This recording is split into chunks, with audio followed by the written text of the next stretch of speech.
వాగర్థావివ సంపృక్తౌ వాగర్థ ప్రతిపత్తయే జగతః పితరౌ వందే పార్వతీ పరమేశ్వరౌ.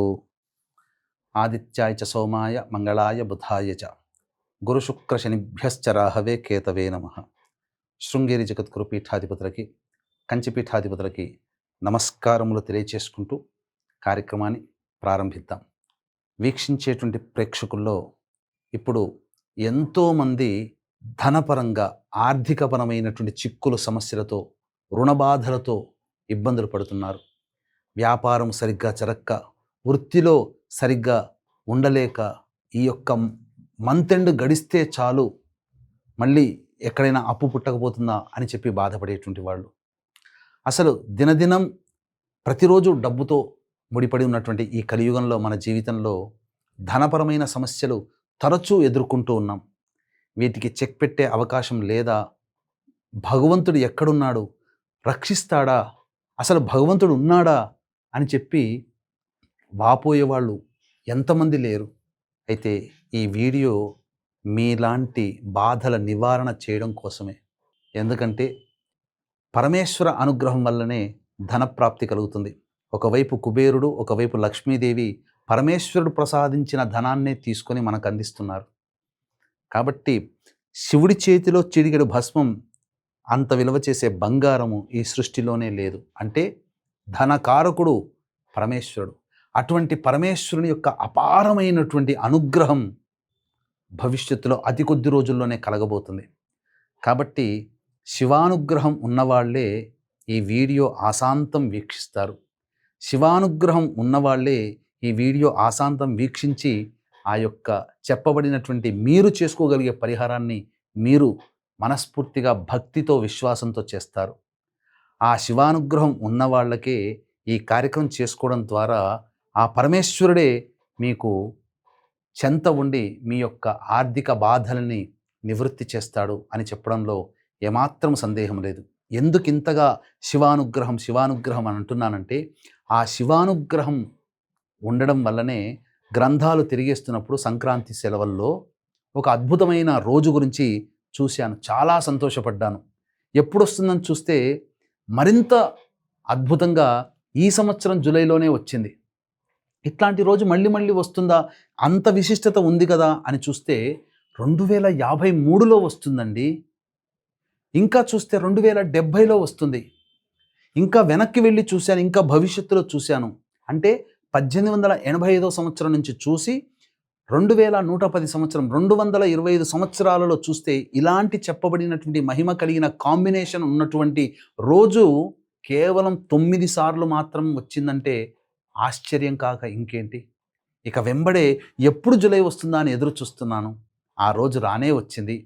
ఈ విషయం తెలుసుకొని నేనొక్కడిని పాటిస్తే నేను, నా కుటుంబం సంతోషంగా ఉంటామేమో. కానీ నాతో పాటుగా గురుస్థానంలో ఉన్నాను నేను. జ్ఞానాన్ని పంచాలి, 10 మందికి తెలియచేయాలి. కాబట్టే ఇక ఆలస్యం చేయకుండా ఎంతో సంతోషంతో, ఉద్వేగంతో ఈ విషయాన్ని మీకందరికీ తెలియచేస్తున్నాను. వేల మంది, వందల మంది, లక్షల మంది అందరూ బాగుపడాలి. పరమేశ్వర అనుగ్రహం ప్రపంచవ్యాప్తమైపోవాలి. అందరూ ఆర్థిక బాధల నుంచి నివృత్తి పొందాలి. ధనపరంగా సమృద్ధిగా ఉండాలి.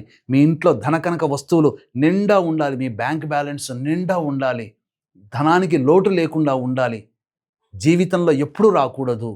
పరమేశ్వరానుగ్రహంలో 1,00,000 రెట్టు వంతులో 100 కోట్ల వంతు మన మీద పడ్డా చాలు. తరతరాలు తరిగిపోని ఆస్తితో ఆనందంగా జీవిస్తున్నాం.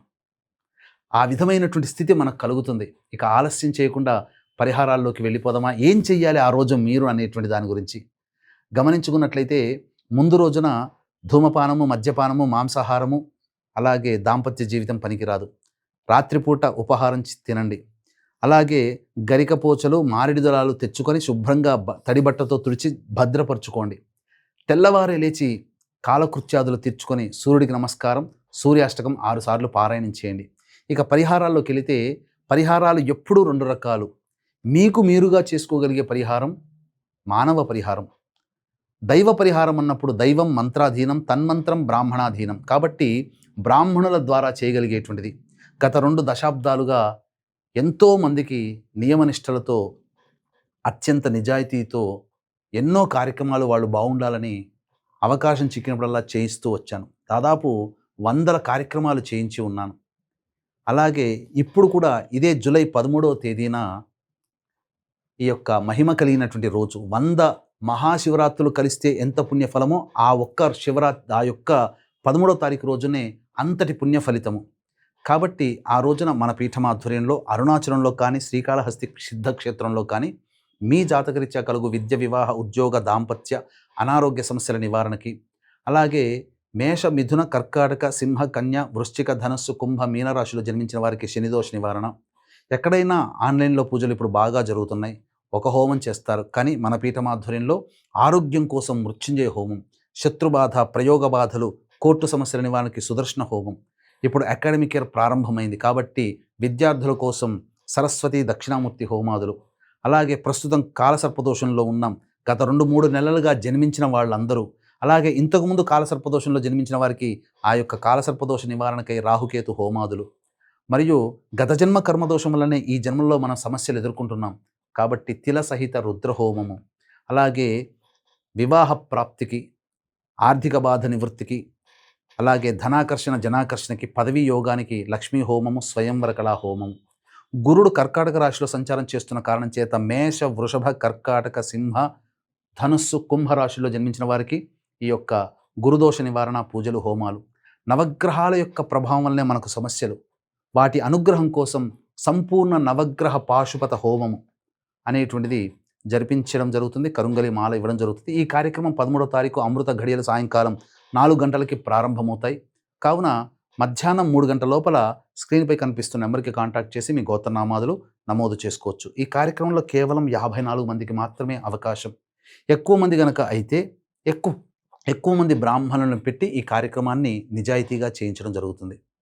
ఇక వివరాల్లోకి వెళ్ళినట్లయితే ఆ సూర్య నమస్కారం, సూర్యాష్టకం 6 సార్లు పారాయణం చేయగానే శివచిత్ర పరివార పటానికి జాజిపూలు లేదా మల్లెపూల మాల వేసి ఆవునేతితో దీపారాధన చేసి శివ సహస్రనామ పారాయణం, లలితా సహస్రనామ పారాయణం చేయాలి.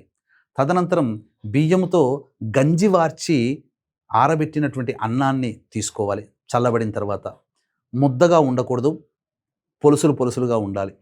తదనంతరం అవన్నీ మారేడు దళాలు, అలాగే ఈ సంబంధించినటువంటి ఈ యొక్క బియ్యము, బియ్యంతో చేసిన అన్నము, గరికపోచలు ఇవన్నీ మీరు తీసుకొని వెళ్ళాలి. తర్వాత విభూతిని కూడా మీరు తీసుకొని వెళ్ళాలి. గుర్తుపెట్టుకోండి, పంచామృతాలు.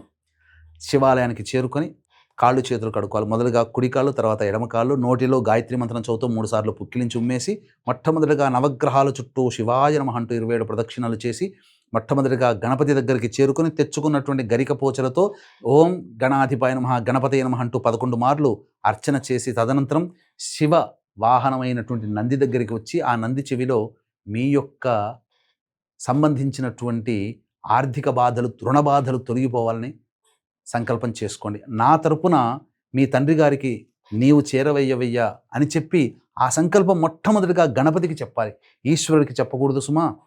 తదనంతరం సుబ్రహ్మణ్య స్వామికి, అమ్మవారికి వెళ్ళి అమ్మవారి దగ్గర కుంకుమార్చన జరిపించుకోవాలి. తదనంతరం ఆ పరమేశ్వరుని సందర్శించి అవకాశం బ్రాహ్మణులు గనక ఇస్తే, అర్చకులు గనక ఇస్తే అంతరాలయంలో లేకపోతే బాహ్యాలయంలో శివలింగం ఉంటుంది. ఆ బాహ్యాలయంలో మొట్టమొదటిగా వెంట తెచ్చుకున్నటువంటి పంచామృతాలతో అభిషేకము, తదనంతరం విభూతి తెచ్చుకోబోతారు కదా, ఆ విభూతిని నీటిలో కలిపి ఆ నీటితో ఈశ్వరుడికి అభిషేకం చేయండి. తదనంతరం మారేడు దళాలు, గరికపోచలతో అర్చన చేయండి. గులాబీ పూలతో అర్చన చేయండి. తామర పుష్పాలతో అర్చన చేయండి. నైవేద్యంగా పండ్లు, ఇతర పదార్థాలు పెట్టి స్వామి నేను చేయగలిగేది చేశాను, నీ అనుగ్రహం కోసం వేచి చూస్తున్నాను, నా సంకల్పం నెరవేర్చే బాధ్యత నీదే అని చెప్పి ఒక్కసారి నమస్కారం చేసి ముమ్మార్లు ప్రదక్షిణ చేసి వచ్చేయండి. అవకాశం ఉంటే ఆ రోజంతా జాగారం ఉండండి. మళ్ళీ స్నానకృత్యాదులు తీర్చుకొని సూర్యుడికి నమస్కారం, సూర్యాష్టకం 6 సార్లు పూలమాల వేసి లలిత శివ సహస్రనామ పారాయణం చేసి ఆవునేతితో దీపారాధన చేసి వికలాంగులు, మానసిక శారీరక వికలాంగులు వృద్ధాశ్రమంలో, అనాథాశ్రమంలో అన్నదాన కార్యక్రమాలు చేసి కుటుంబ సమేతంగా ఇంటికి వచ్చి భోజనం చేయండి. మీరు వండుకున్న పదార్థమే శాకాహారం స్వామికి నైవేద్యంగా పెట్టండి. ఒకవేళ ఆ రోజంతా ఉపవాస నియమాన్ని పాటించలేనటువంటి వాళ్ళు సాయంకాలం ప్రదోషకాల సమయం వరకు కూడాను వేచి ఉండి ప్రదోషకాలంలో శివార్చన జరిపించుకొని తదనంతరం ఆకాశం వైపు నమస్కారం చేసుకొని ఆరుద్ర నక్షత్రాన్ని దర్శించి తదనంతరం మీరు దీక్ష విరమించండి. ఈ విధంగా చేయండి.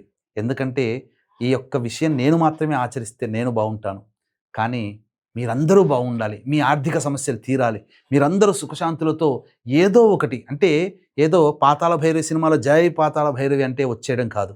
మీకు మీ ఆర్థిక సమస్యలు తీరడానికి మార్గం మీకు కనబడుతుంది, పరమేశ్వరుడు అనుగ్రహిస్తాడు. మీ పని మీరు చేయండి అయ్యా, ఫలితం భగవంతుని వదిలేయండి. షడ్భాగంతు మనుష్యానాం సప్తభాగం దైవచింతనం. ఆ పరమేశ్వరుడే అన్నీ చూసుకుంటాడు. అవకాశం ఉంటే చక్కగా నిజాయితీగా జరుగుతున్నటువంటి కాళహస్తిలో కానీ అరుణాచలంలో కానీ మన పీఠం ఆధ్వర్యంలో జరిగేటువంటి కార్యక్రమంలో 13వ తారీఖు రోజున మధ్యాహ్నం 3 గంటల లోపల మీ గోత్రనామాదులు నమోదు చేసుకోండి. వీడియోలు అవి చేయించిన వీడియోలన్నీ పంపిస్తారు. ఇక ఈ కార్యక్రమ తదనంతరం మీ యొక్క సంకల్పం అచిరకాలంలో అనగా ఈ యొక్క కార్తీక మాసం లోపల మీకు నెరవేరి తిరిగి కార్తీక మాసంలో ఎంతో ఆనందంతో పరమేశ్వర అర్చన చేసుకునే విధంగా ఉండాలి. మీరుంటారు, సంతోషంగా జీవిస్తారని ఆకాంక్షిస్తూ సర్వం శ్రీ ఉమామహేశ్వర పరబ్రహ్మార్పణమస్తు.